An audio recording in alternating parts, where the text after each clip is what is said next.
The TARDIS arrives at particular moments in space and time for many reasons. Sometimes on purpose, sometimes as part of some unknowable cosmic destiny. This particular arrival did appear to be planned. The Doctor definitely intended to arrive 20 miles south of Aberdeen in the 2nd century AD. He had directed the TARDIS here because he wanted to win an argument with Bill. They had, it appeared, very strong and opposing views about the fate of the 9th Legion of the Roman Army, and they were still in the middle of that argument when the blue police box materialized on a bare hillside, and they spilled out its door into the pale winter sunlight. Bill was as relentless in her argument as a terrier chasing down a squeak. "You don't always know!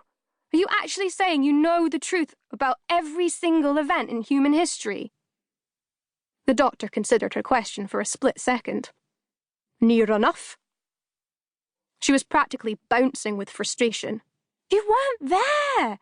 You admitted that! You weren't there when the 9th Legion disappeared." He shrugged. "I can speculate." They'd barely progressed from the doorway of the TARDIS, intent on each other, the Doctor's tall frame bent towards Bill's angry face. Behind them, Nardole peered out dubiously at the towering grey sky. An icy wind gusted in his face, and he blinked rapidly in discomfort, drawing his dressing gown around him. He had clearly been settled somewhere, enjoying a pyjama day. His feet were wrapped in large, fluffy slippers, a half-filled mug of cocoa was clutched in one hand. His voice was plaintive as he tried to cut over the argument. "I thought we were having a day off." The Doctor and Bill didn't even hear him. Bill was vehemently holding her ground. "Look, I do understand this story. The Eagle of the Ninth was my favourite book. You know that thing when there's one book you actually manage to read and you realise it's not that you can't read long books, it's that they keep giving you the wrong books." "Of course I don't know that thing," the Doctor had already cut over her, "and that's fiction." Bill was still right in his sardonic face, raising her voice. "But it made me think. It made me look at the history. The 9th Legion weren't all killed in battle. It doesn't make sense." "It was a battle. War never makes sense." Bill's chin was jutting in defiance. Her fists were clenched. "So why do the stories say they vanished? Why don't they talk about the glorious dead lying on the battlefield? Where were all those bodies?" The Doctor pointed over the hill. "About a mile over that way. Coming!" Nardole winced. "Oh no, really?" Finally, they looked at him. He waved his now tepid cocoa in forlorn appeal. "It's a day off.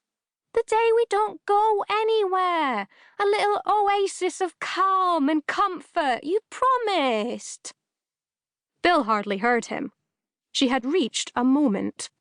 It was a moment of assertion. After weeks of wonder and months of mind-exploding discoveries about the nature of time, space, and Time Lords, she could be a dazed and awestruck human creature no longer. If she never knew anything better than the Doctor did, she was going to shrivel into mere reactive gloop. She could feel it. Her brief adolescent obsession with the 9th Legion of the Roman Army had been the thread that had tugged her towards a world of larger thoughts, had pulled her all the way into the teaching rooms of the Doctor himself. He'd been masquerading as a tutor at the university where she dreamt of being a student instead of a dinner lady. The Doctor had been the only one to see her true potential. But here he was, just like all the others who doubted her intelligence, suggesting she couldn't possibly know what she was talking about. She'd had enough. If they all died, who was left to tell the story? The Doctor was already moving uphill. "Just come and see." Bill stood her ground, shaking her head. "If they were here, if there was a battle, and if they lost—" The Doctor interrupted again, his impatience rising. "There was a battle here. They lost." He pointed again up the hill. "They're over that rise and—" "Then they would have retreated south, along the river. And there is no way a legion of elite Roman soldiers could all be wiped out.